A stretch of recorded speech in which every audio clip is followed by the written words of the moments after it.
Ladies and gentlemen, I would like to welcome you all to our webinar assessing the role of news media in the global COVID-19 crisis. My team is telling me that there are over 200 people participating from all over Europe, Middle East, Eurasia, and some from Asia and USA and even Africa. And during the time of the pandemic, the media played an extremely important role. Millions of citizens, health officials, business, and yes, governments are depending on accurate information. Ladies and gentlemen, this evening is a good time to analyze the role of the media.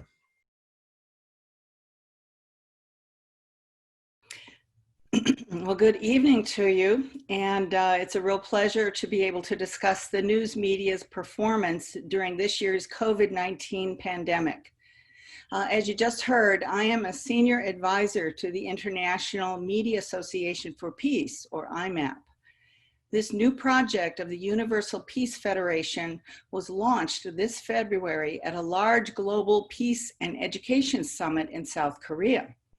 The Washington Times, Seigei Ilbo of South Korea, and Seikei Nippo of Japan were the three media co-sponsors. The global summit was led by Dr. Hak Ja-han Moon, who founded UPF with her late husband, the Reverend Dr. Sun Myung Moon, and part of the summit was actually to celebrate his long life on the 100th anniversary of his birth. IMAP is being launched at Mrs. Moon's behest on the strong and deep foundation of the World Media Association, which some of you may remember. The World Media Association was renowned for its large international conferences on topics such as media ethics, media's mission, media's best practices. And to assist journalists in their craft, the World Media Association held many fact-finding tours all over the world to provide journalists with opportunities to personally meet and interview important leaders in their countries and learn firsthand what was going on, especially in trouble spots.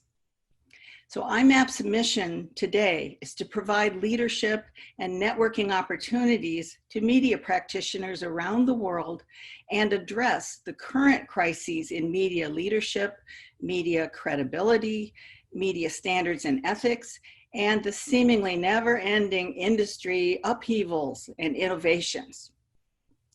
IMAP will encourage development of responsible global media industry that is highly trusted, independent and prosperous, and accessible to all people.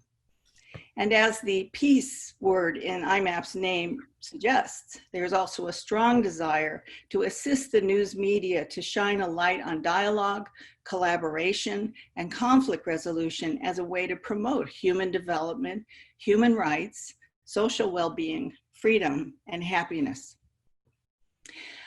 In my remaining minutes, I'd like to offer a few thoughts on the media coverage of the COVID-19 pandemic using the 4 core missions of the media as my markers. So as we know, first, news media is supposed to gather eyewitness information. And in any other crisis, reporters would be swarming the bombing site or the towns that were hit by a hurricane in order to get firsthand stories and then follow the leaders around to hear what they're hearing from the experts on the ground.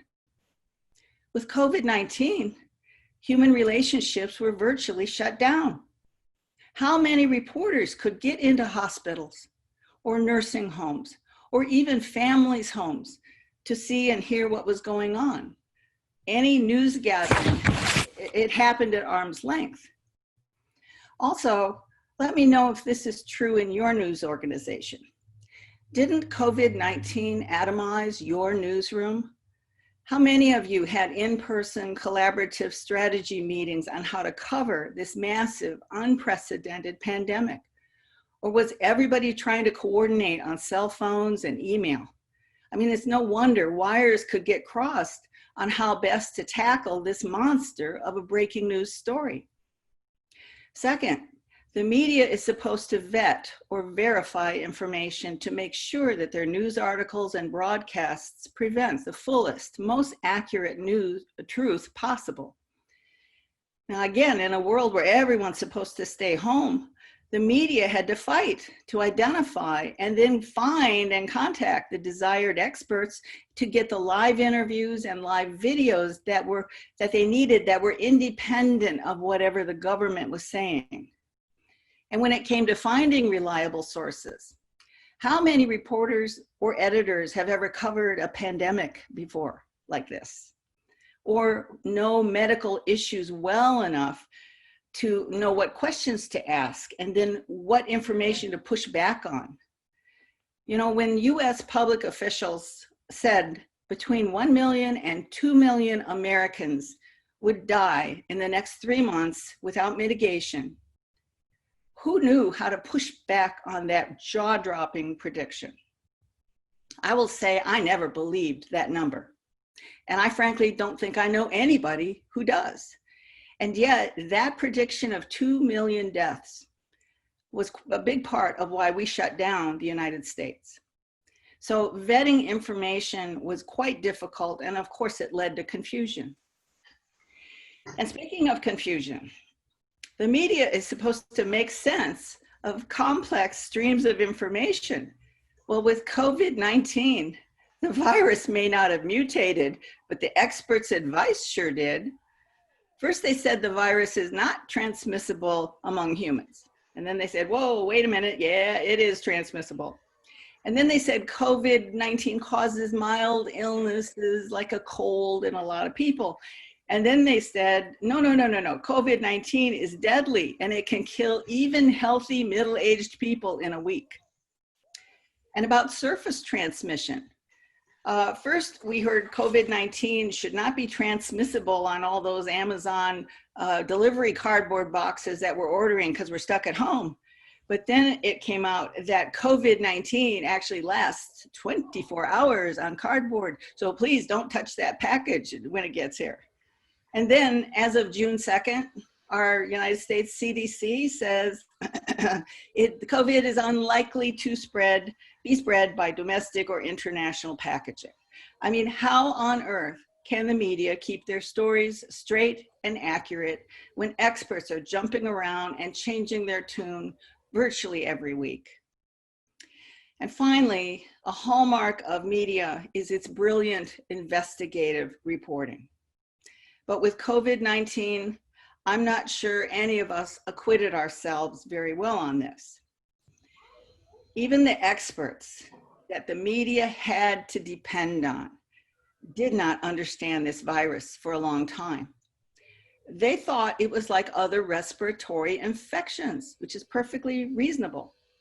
But the truth is that this virus attacks people's blood vessels and it causes deadly blood clots. So while reporters were clamoring about the lack of respirators, they didn't learn much later that they were chasing practically the wrong problem.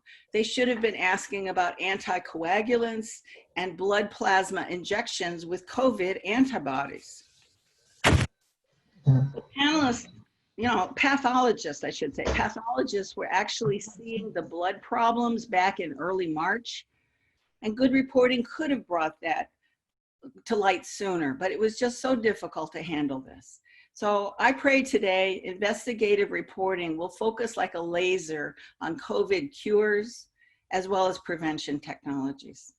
So that's what I have to say this evening, and I'm glad to turn it back to Mr. Zor for the next speaker. Thank you so much.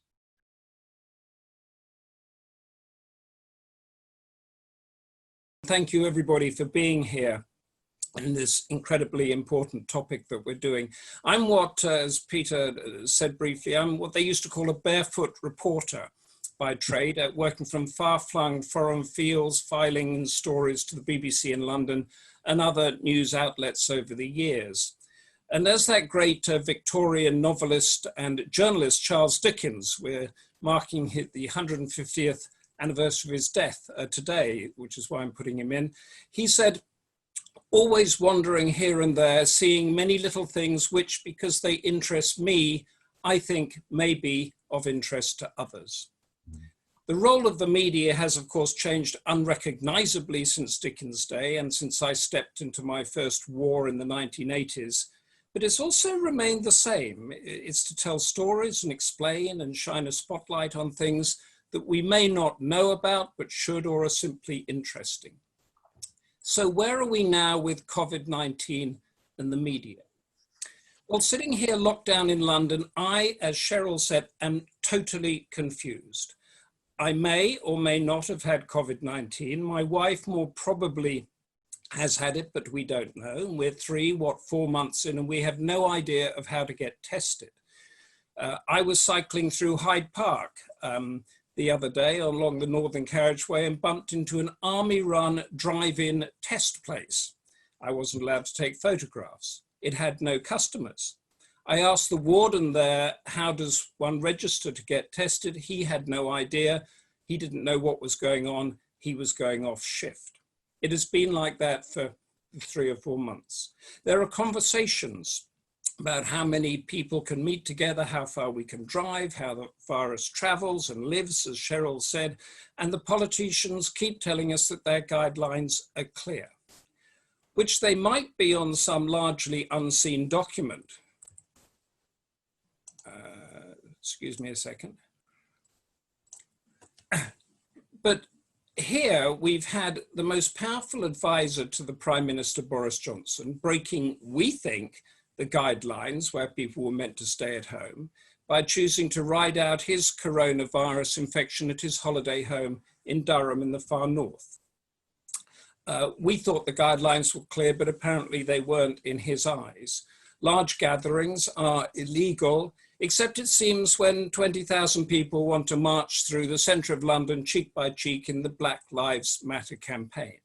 We've read that ventilators kill and that they save lives. That more Blacks and Asians die from COVID-19 than Caucasians, but then another expert says that's rubbish. That the virus leaked from a Chinese laboratory and it wasn't made by animals in a wet market, and that easing the lockdown is to save the economy and not to save lives. All of this we read through a number of news outlets which have become increasingly polarized, particularly here in Britain, because we've just been through the Brexit, the leaving the European Union debate or debacle. We want to believe the media, but we know they're coming from one angle or another. We want to trust the government or governments, but their flaws are being laid bare on an hourly basis. And most importantly, we want to trust the science.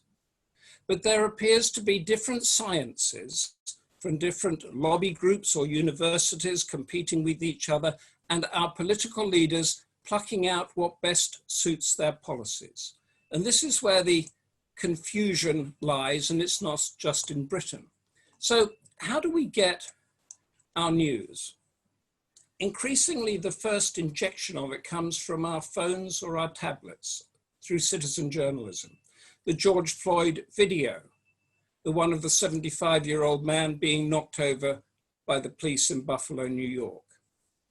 And then after that happens, much of it comes from the amateur blogs commenting on it, mixing up news with comment, which in my generation we weren't meant to do at all. And those amateur blogs morph into something quite serious. So a few years ago, Breitbart, Vice, BuzzFeed, Huffington Post, these were all very small things, started on a kitchen table or something, which are now considered to be mainstream. But there's another lot of mainstream coming up behind it, names that we haven't heard before, all coming from a particular angle or not. Now, the chances are that we as citizens will follow the ones that we agree with, whose worldview makes us feel good. And then on top of that, we have the daily newsletters coming in from, I guess, from the experts, the think tanks, the universities, the NGOs, and the rest. These are established institutions which now essentially run their own media outlets. Among those that I subscribe to, I think, because one loses track, the Centre for Strategic and International Studies in Washington, the Institute of Government in London, the Royal United Services Institute, and so on. In that particular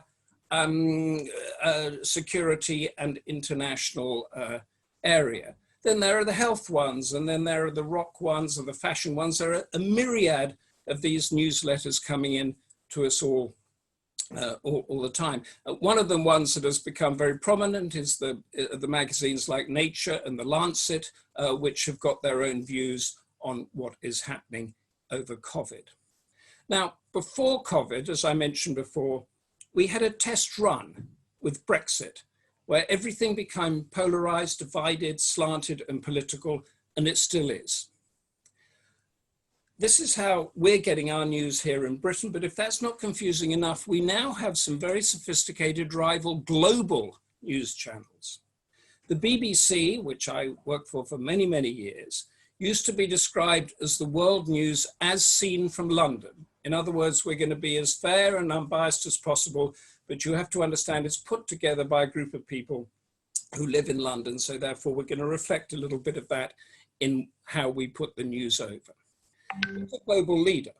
The Voice of America carried out, it was seen more of a sort of overt US Cold War slant, but now we have the very slick RT, or Russia Today, the China Global Television News Network, Al Jazeera, where the English and Arabic versions are very, very different from each other, and so on. So the argument around COVID-19 should be that this is an apolitical global enemy, where we might have expected media of different views to share much common ground. But I think through no fault of its own, although there are responsibilities, that hasn't happened. The media is a sprawling tentacle beast of news mixed with opinion, with polarizing politics that humble civilians, like those on receiving it, are at a loss to know what is actually going on. COVID-19 has become a battleground. In the UK, with attacks on the populist government that we have here under Boris Johnson, such as the political advisor breaking lockdown rules, and much, much more. And we expect this to continue as we move from COVID into Brexit. A global battleground too, with Sino-US tension, the Wuhan virus, as Donald Trump calls it, and that plays into the wider issues of weakening China's expansion, drawing in issues like Huawei, South China Sea, Hong Kong, and the rest of it. I'll just end with an example that I plucked up in the past half an hour whilst preparing for this talk. And what we're 3 to 4 months into this, and Cheryl alluded to this very brilliantly in her talk. This came from the BBC website just now, and it's up there at the moment. People with coronavirus but no symptoms infecting others is very rare, a World Health Organization scientist has said. Although a proportion of people test positive with no symptoms, it is believed these infections are mostly not passed on. Great, so I think, okay, good, no infections can't pass on. But people can pass on the disease just before symptoms develop. So what does that mean? Where does that lead us? And what are we meant to do with that confusing piece of information? I guess I don't want to be prescriptive. There's one thing for the editors out there. If you're going to put a story up there from one of the experts, put it in context. I think the one thing we need with the coronavirus, suppose from testing in journalism, is context, context, context. And with that, Peter, I hand it back to you. Thank you.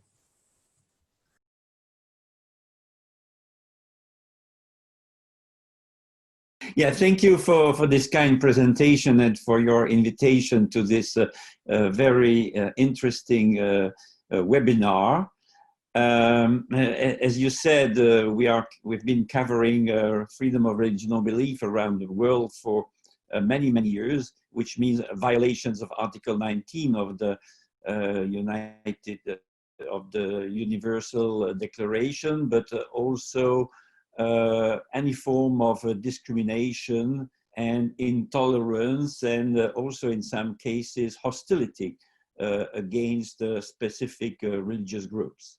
So with the COVID-19 phenomenon, we were surprised to see that a number of religious groups were scapegoated by two types of actors: the media, or some media at least, but prominent media, but also politicians.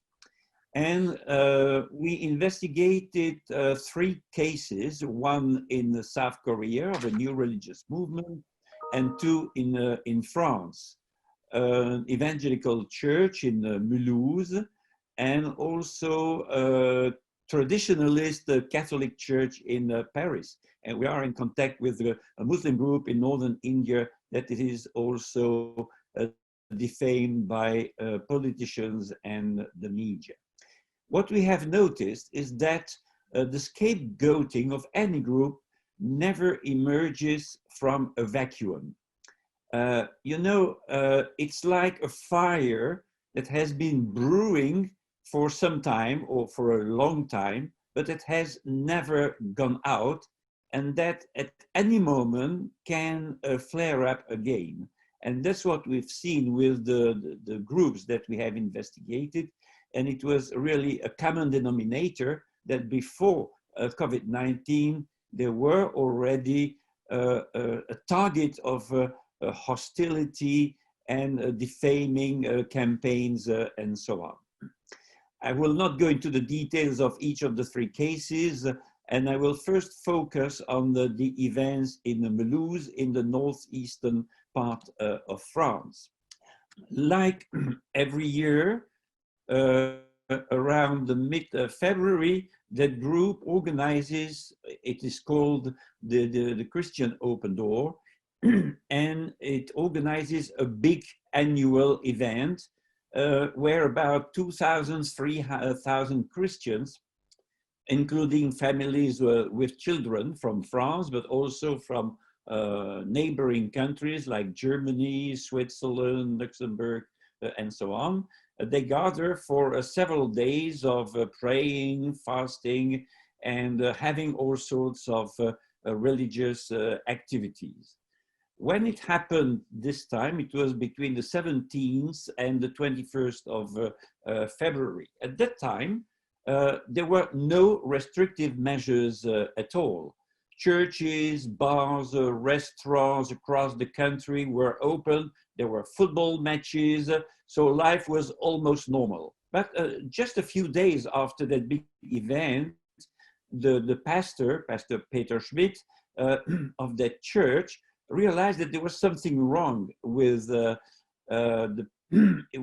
believers, because a number of them, about 20, got sick and were tested positive. And this was the first visible cluster in France, but it was never investigated either by the authorities or by the media how and when the virus had reached that religious gathering. The pastor and his son, who is a physician, and other parishioners were tested positive, and so were affected by the virus. At the end, it was calculated that almost 30 people who had attended that gathering had died from the COVID-19. But at that time, 18th of February, President Macron was in the same city, a few hundred meters from the church, and he was shaking hands with people. He was getting a crowd bath without any problem. It's only a few days later that French doctors received a first official letter from the ministry saying that the COVID-19 was a dangerous virus, and people should be careful about it. But again, a few days later, there was a huge event in Paris, the agricultural show, which every president must attend because it's an important event that is covered by the media. And Macron was there, again, meeting people, shaking hands without any precaution at all.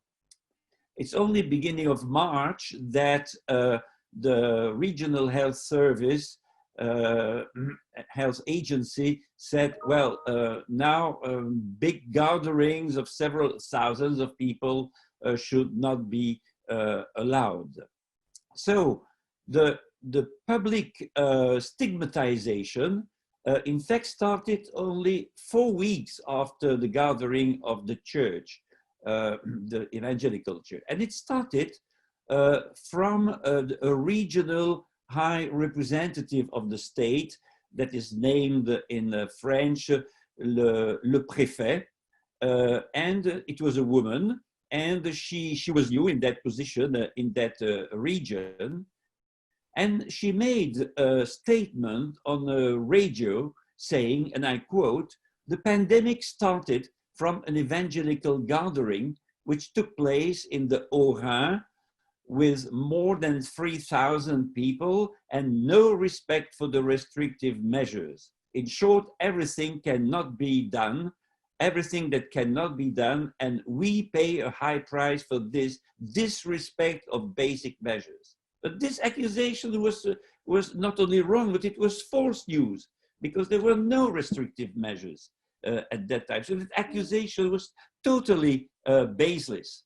And then every time she was interviewed by the media, she was repeating again and again that the cluster started with that evangelical gathering in Mulhouse that was not respecting, allegedly not respecting the restrictive measures.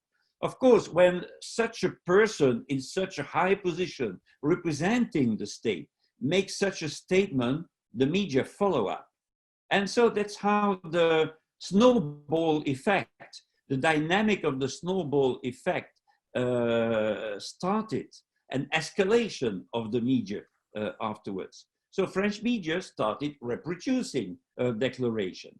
Then it was another politician from the opposition, Jean-Luc Mélenchon, the charismatic leader of a left-wing political movement and a member of the National Assembly. He pointed at the that evangelical church in France as being the cluster, the original cluster of the pandemic in France, and making them responsible for the expansion of the cluster.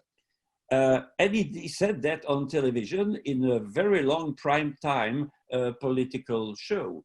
And then you have the escalation of other media. You have also another leading national newspaper, a well-known one, Le Figaro, dramatically amplifying the wave of stigmatization by writing, for example, and I really want to read those 4 or 5 lines, because it's really manipulation of an event and some sort of brainwashing of public opinion and turning a public opinion against a specific group. And this is baseless. And so they wrote in Le Figaro, "This issue sheds a harsh light on the community Porte Ouverte Chrétienne," so Christian open doors, created on the model of Pentecostal meager churches, headed by Samuel Peter Schmidt, who is surrounded by a team of, and between inverted commas, pastors and about 20 employers. And the newspaper, end of the quote, and the newspaper quoted an unnamed elected person in an unidentified state institution as saying that the pastor had not managed to get the recognition of the official Protestant Federation of France. You must know the context of the relations between the state, institutions, and religions in France. And just to make it short, a few years ago, there was a very controversial blacklist of so-called cults, dangerous cults, that had to be avoided, prosecuted, and so on and so on. So that's a general context. And evangelical churches were on that blacklist of so-called cults. And so you see how the media played with that context and how they were selling such a message. So further suspicions about the evangelical church were sold with reference to proselytism, against connotated negatively, laying on hands, warm hugs, emotions, a special focus as well on healing by faith and miracles, fasting, and so on. As I said, such connotations are not at all insignificant in France. They echo that state-driven campaigns warning against so-called cults and the defamation activities also of anti-cults associations over the last 3 decades. So there were so many connotations that I will not further analyze because it would take too much time. But what I want to show is first the dynamics from where it started, a representative of the state, and then the media. On other occasions, it's the opposite. It starts with the media, and it goes on with positions taken by politicians. Just to finish my presentation, is that the evangelical church tried to contact the federation, the French Federation of Evangelical Churches, tried to meet Mr. Macron to tell him the truth about what had happened in Toulouse, and he never answered their requests. And also other representatives of the state, like the préfet, never met representatives of the evangelical church. And I will finish it here for the moment. Thank you very much.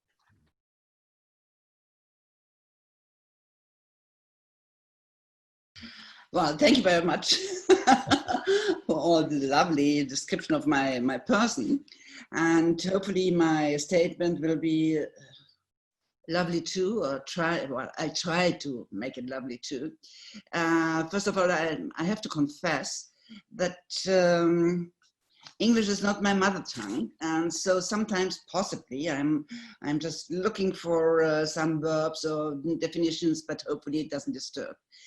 I'm going, as I'm a representative of Reporters Without Borders, I'm going to describe and trying to analyze the situation of media and journalists just now in the consequence of the coronavirus, COVID-19, and what could be the consequences of human rights in general.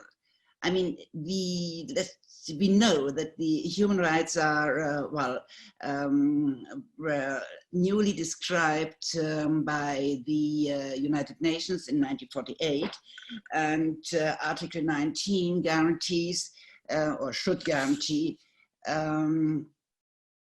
just something's wrong, right. And press freedom, freedom of information, freedom of opinion, and so on and so on. So just now, and let me just begin with a general standpoint. There's no democracy without press freedom and freedom of information. So the other way around, we could say governments and politicians who are used to minimize press freedom and freedom of information are more or less autocratic and far away from a living liberal democracy. Just look to Hungary, to Poland, and unfortunately even more and more to Serbia. And look to Russia, to Turkey or China, and in a certain way also to the United States of America and its president, Donald Trump. He declared in the very beginning of his presidency that media and journalists are the main enemies of the American society. And as well, we all know, Trump created the terms of so-called alternative news. And he's creating alternative news without any, endlessness. So he tried to minimize the credits or the that people believe into the media and to journalists, and that people prefer to believe in him. And so we'll see what the end will be. But anyhow, autocratic people or autocratic politicians like to avoid the critical media or serious media, and like to prefer their own opinion and nothing else. Especially in the time of epidemics and pandemics, sometimes even democratic governments try to control the flow of information by media control and a lack of transparency. So the result of this kind of media policy, a loss of credibility of the traditional serious media and emerging followers in fake or alternative news listening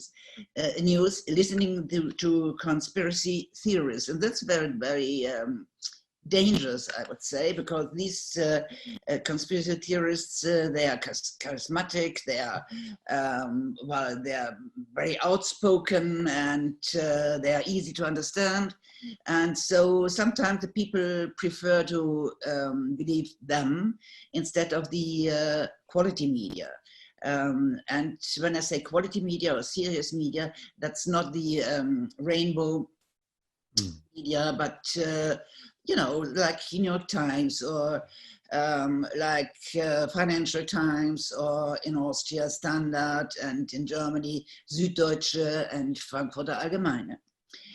So the result of this kind of media policy, a loss of credibility, as I said, of traditional and serious media and emerging these conspiracy theorists. At the end, we could come to a point where nobody knows anymore what's true or not. And that's the danger. So people are totally irritated and don't know whom to believe. Because on the other side, on the third side, politicians, even in Europe and in so-called traditional democracies like Austria, they try to manipulate people, and it was very, very obvious during the first time and the first week of the coronavirus and epidemic here in Austria. So we saw the government made the public TV to a states TV, and the states TV had to report on every single press conference. The Prime Minister, the Minister for Inner Affairs, the Minister for Medicines, and the Vice Prime Minister. So they were speaking, and they have been frightening the society and the people, because saying, well, if you don't do this or that and that and that, you'll die. And you'll see after a certain time, everybody here in Austria, and Austria, well, small country, will know somebody who died because of the coronavirus. And well, they were speaking about, we have to keep people anxious, so they're going to learn to do what we want them to do in the case of the coronavirus. But what happens in other cases? I mean, it was just a general experience how society would react, and they reacted in the expected way. So from my point of view, the more we are taken hostage by the coronavirus, we have to fight for freedom and of information and press freedom more than before. On the occasion of the International Day of Press Freedom on the 3rd of May, Harlem Desir, he is the OSCE representative on freedom of the media, sent an appeal to the 57 member states of the OSCE. In his statement, he called on the OSCE participating states to, I quote, let journalists do their job unhindered, ensure them access to information, and support those media that are financially struggling because of the pandemic. Harlem Desir said so in his speech and in his statement to the 3rd of May, the International Day of Press Freedom. When we have a look to the media, especially the print media, we recognize that quite a lot are getting slimmer and slimmer since we are living with the virus COVID-19. Of course, except the so-called rainbow media. The number of advertisements is melting, so the media cannot afford the former number of pages anymore, and therefore they can't afford anymore the number of employed journalists contracts and the journalists, and their contracts are changed to short-time contracts and work at home and home office work, and of course the freelancers' fees are melting too. Never ever you could earn an amount of money being a freelance journalist. Since Corona, it's affecting our life. Since Corona is affecting our life, it is more or less difficult to earn the money you need for the daily life. So quite a big number of journalists looked for other jobs. That means as well, less journalists can do, for instance, the time-consuming investigative researches, so we don't get any more better information than before. And that's really just going around these problems, and that's why, of course, media should be supported by the governments, but supported without being influenced by the governments. And that the important question in this case, because of course, especially in autocratic countries, the politicians try to influence the journalists and the media, and if they don't do it, well, if they don't report as they want them to do, well, they're shut down in a certain way as well. So Harlem this year defines another way. As the world finds itself in the midst of a global pandemic, the necessity of a free media is even more vital and more crucial than ever. Yet, we have seen many states responding to this crisis with measures that are restricting media freedom and limiting the ability of journalists to report on the COVID-19 pandemic, he said. And I fully understand the will of the authorities to combat false information, such as about false cures. However, this cannot be achieved by limiting media freedom. So just to come to a point, rumors are best tackling by ensuring access to pluralistic and independent sources of information rather than through censorship. What we need is more transparency. What we need is more responsibility and more journalists being free to report no more, and free to report, and we don't need any more restrictions. So that's well, the main statement I'm like to do, and I just want to remind you that since the French Revolution and the time of the Enlightenment, media are taking the fourth pillar in a living society, in a living democracy, and that means their job should have been and should be to be just a mirror for the politicians, criticizing when they're wrong and applauding when they're right, but being totally independent of the governments and just being accepted to show what's right, what's going wrong, and what's going right. We need that. Critical journalism is not negative, it's positive. And sometimes politicians can't accept that.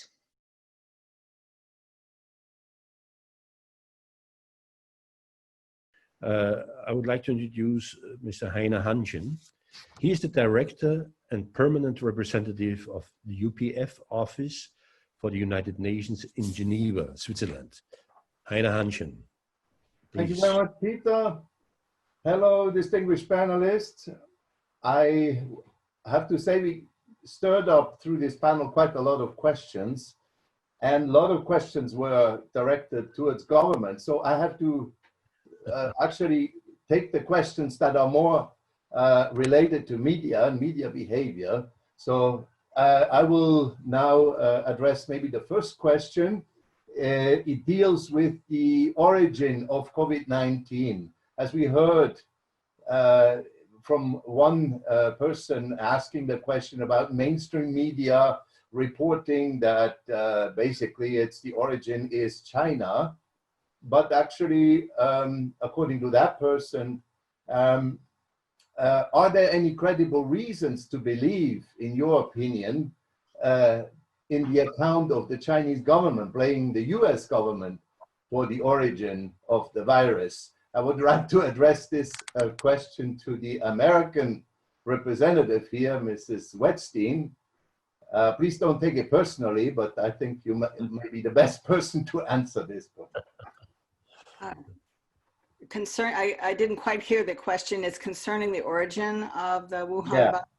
Are there credible reasons to believe in the Chinese government? The Chinese government's message that it's actually the origin was in the US. The CIA, right?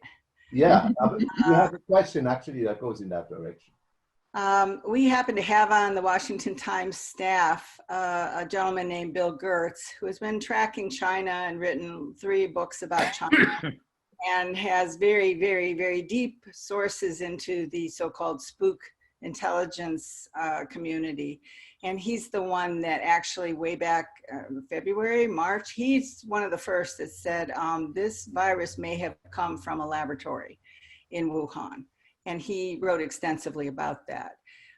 My expertise is family and social issues, so I would go to Bill to support it. Now, conspiracy theories are abounding about, you know, where else it could have come.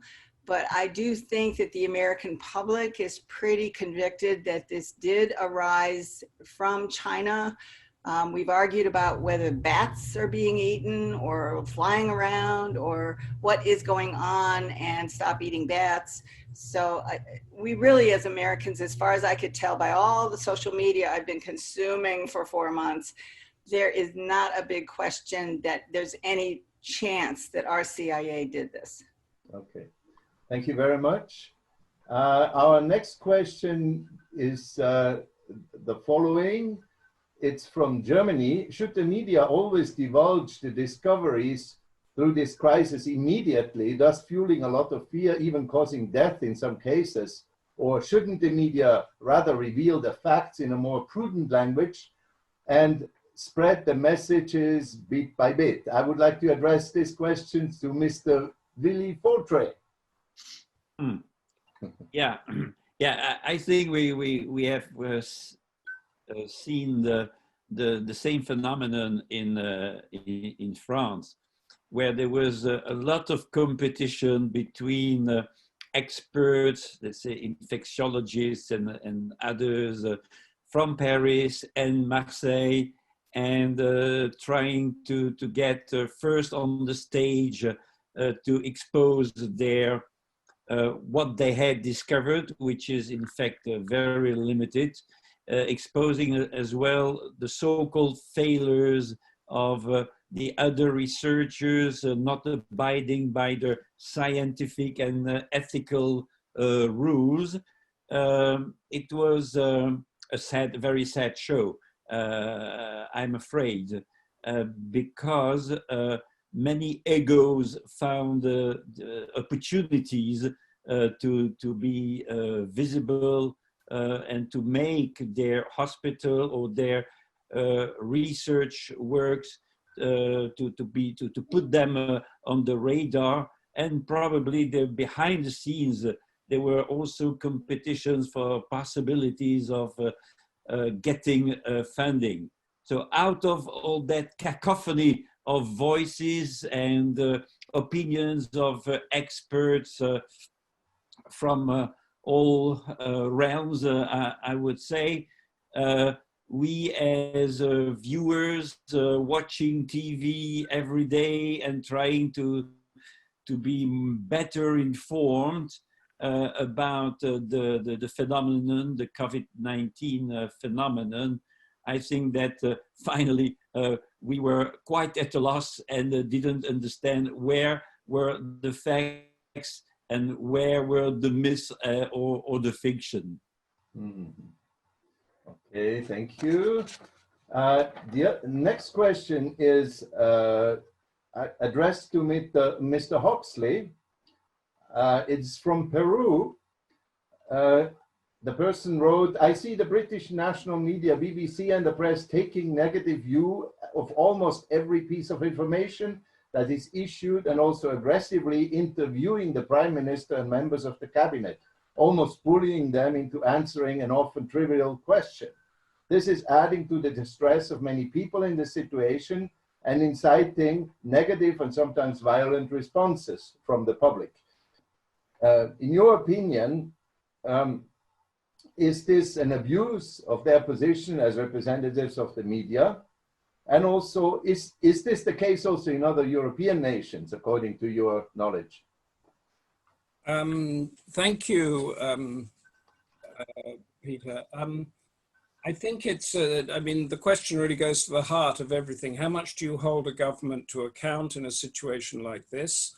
And how much do you let it get away with things? And what's happened in Britain is, I think, to begin with, there was a high trust in government and a wish that there could be a high trust in government.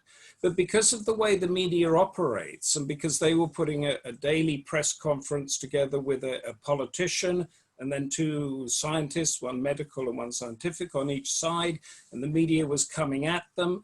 And then you see, of course, you have somebody saying something, you have your 24-hour news cycle, whereby you have somebody batting down what that other person says. So I think when we say, is the media going to be responsible for this, or is it irresponsible for it? I think the nub of the question is, do we need to control the media? Do we need censorship when we have a pandemic? And I think we've just heard from the panelists here that you have to, the freer the press, the better the outcome is likely to be. So in direct answer to that, I said, no, I don't think the media have been irresponsible. It's up to the government, who have got highly paid media advisors, to get their argument straight and their message straight so that the media can take that message and sell it and explain it to the general public. Okay, thank you very much, Mr. Hoxley. So our next question is to Mrs. Merving. It's a question from Austria. Given the vast differences in opinion one can see across the various media outlets on particular topics, are there reliable, non-partisan, fact-checking websites that the layperson, maybe also the professional, can use to determine the true situation? Well, you know, we got a very poor media scenery here in Austria. So I decided not only to see or to listen or to read the Austrian media, but as well the German media, for instance, and the Swiss media and the Guardian. So just to combine all this information you get from these papers or media, it's a possible way to come through a bit. In fact, nobody knows exactly what's going on. Exactly, nobody knows what's why now the countries open their branches, even though there's still the danger. I mean, it's of course for the economy and for the industry, but anyhow, and for the market. But anyhow, it's really unbelievable situation we're living in, and the media, and so some of the Austrian media as well, especially their Standard, they are trying to just to balance the information they get themselves by scientists, for instance, and by people from the outside as well, as for instance in the case of where from comes the virus. And well, I think it's quite clear, as I understand the media, that it came from China, from the region Wuhan, and that it was from the market with the wild animals. And why is Italy, so many cases in Italy? It's not only because the health system is, well, quite isn't very strong anymore, but there are a lot of Chinese people working in Italy at the countryside, and they're earning their money there. And so it was quite easy for the virus, let's say, to come to Italy and to spread out in Italy. So if you find this information, and if it's logical, let's say, you believe in it. If not, you have to find other sources as well. Yeah. And of course, the internet is very, very helpful in this. Like the World Health Organization, I have not heard that any of the speakers refer to the World Health Organization. Do you think that is there a reason for that? It was me?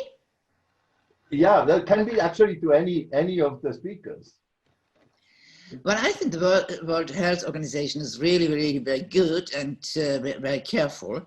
And while I think a symptom for their quality is that the American president doesn't like to follow the WHO. So, I mean, that's like a merit, you know. So, and I think we should orient ourselves on what the World Health Organization is doing and telling us. Yeah. I saw Mr. Hoxley also. Thank you. I saw Mr. Hoxley also. I just wanted to say that the World Health Organization is like this lightning rod that has come up and is now part of the China US thing. So you've got the World Health Organization, you've got the origins of where the virus came from, you've got all of that. So as soon as you start mentioning the World Health Organization, you get this polarized society. Mm-hmm. And although it's meant to be the lead on it, and I think I quoted it in my in my presentation there, it is one of these many institutions that 50 years ago would be trusted and we would follow it without question, that is now ripped apart by social media and other media on each side, so that those who are pro-American and anti-China will go for the World Health Organization to diminish its status in the eyes of many people. I'm not sure that's a very good thing, but that's just the way it is. Okay, thank you. Thank you very much. So I think I give back to Peter because we are time-wise. We have still lots of questions, and I will forward them to the editors. Thank you very much. On the WHO very shortly. Yeah, so about the World Health Organization, it has now become a battlefield between the US and China in particular, but also for other reasons, in particular for their image. So the OMS is being instrumentalized by both sides. But what has really not been put on the radar is the fact that the wife of Xi Jinping is an ambassador of goodwill at the World Health Organization. And I think that sheds a specific and interesting light on the way that that China and Xi Jinping in particular is lobbying the World Health Organization.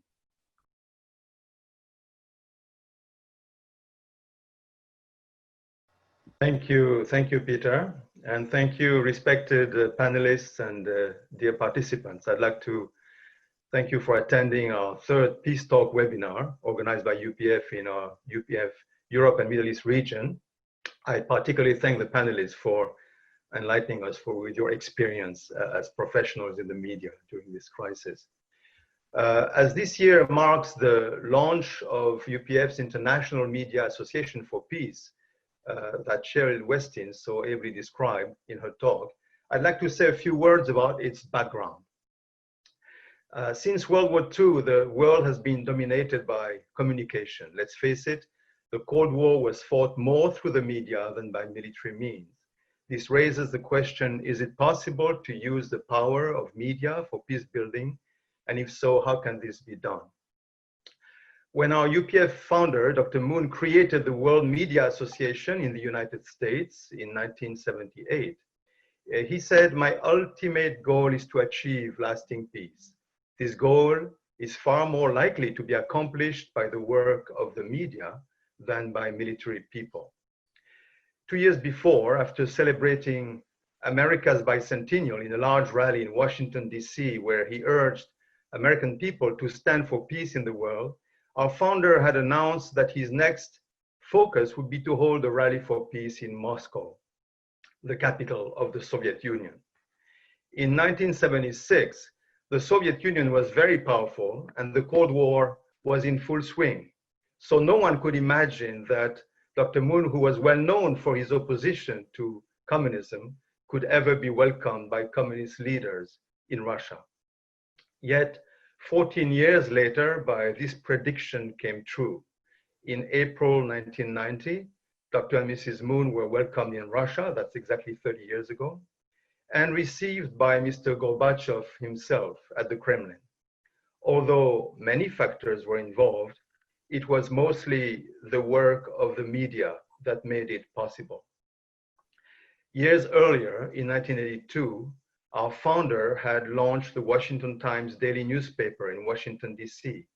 He thought that the World Media Association and the Washington Times could help open a path between the United States and the Soviet Union. Over the following 8 years, bridges were built through fact-finding tours by Western journalists in various communist countries, including the Soviet Union.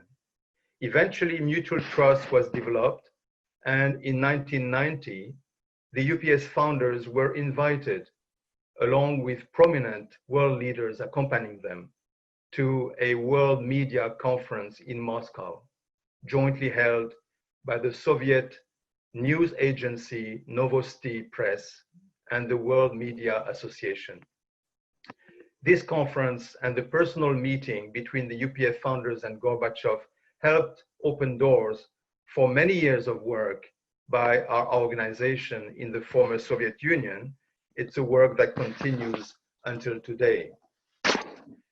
In 1989, envisioning profound changes on the Korean Peninsula as the Cold War was coming to an end, Dr. Moon launched in South Korea another important media outlet, the Segye Times, or Segye Ilbo, whose main purpose was to contribute to peace and the reunification of the Korean Peninsula. Just 2 years later, the UPF founders were able to meet with Kim Il-sung himself in North Korea. Kim Il-sung invited them to the very city where Dr. Moon had spent 3 years in a labor camp in his youth under Kim's communist regime. But this meeting with Kim Il-sung helped to open a new era of cooperation, which, among other fruits, brought the building of the first car factory to be established in North Korea. Of course, peace on the Korean Peninsula is a goal that is still to be attained.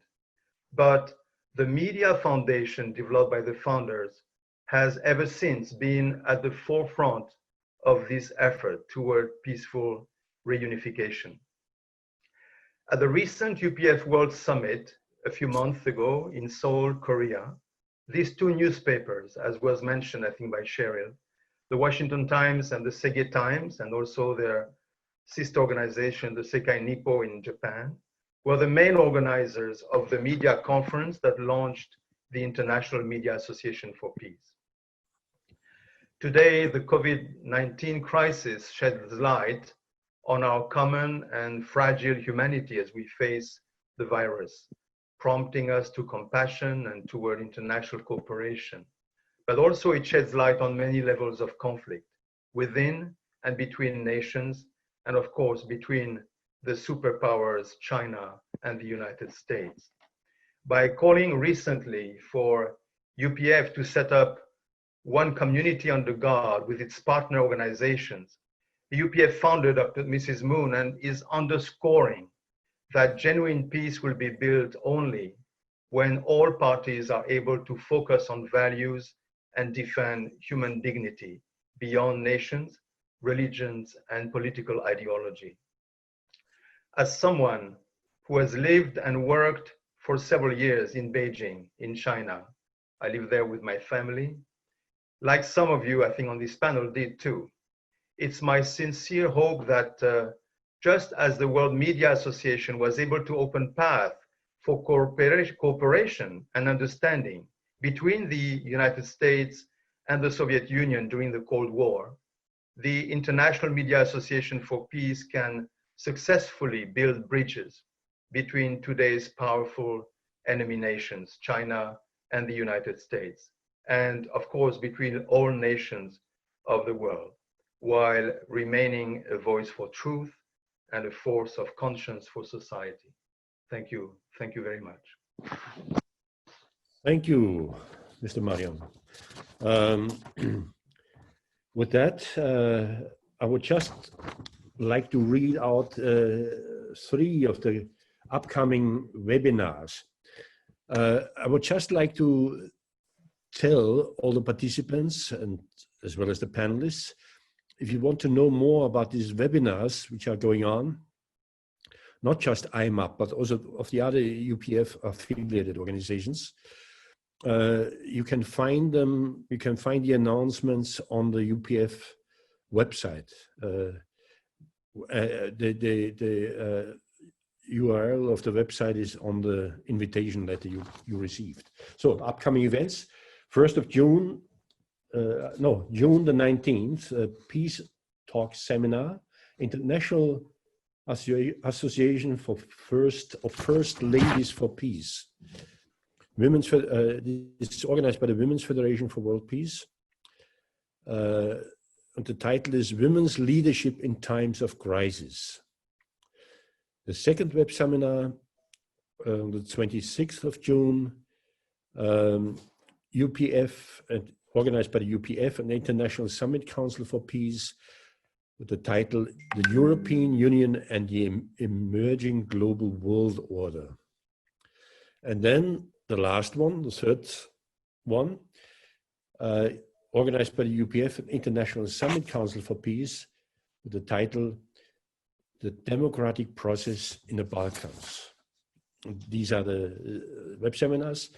So all I have to say now is just, I want to express my profound gratitude for your excellent contributions. Thank you to the panelists, and thank you to all who joined and who could stay up until now.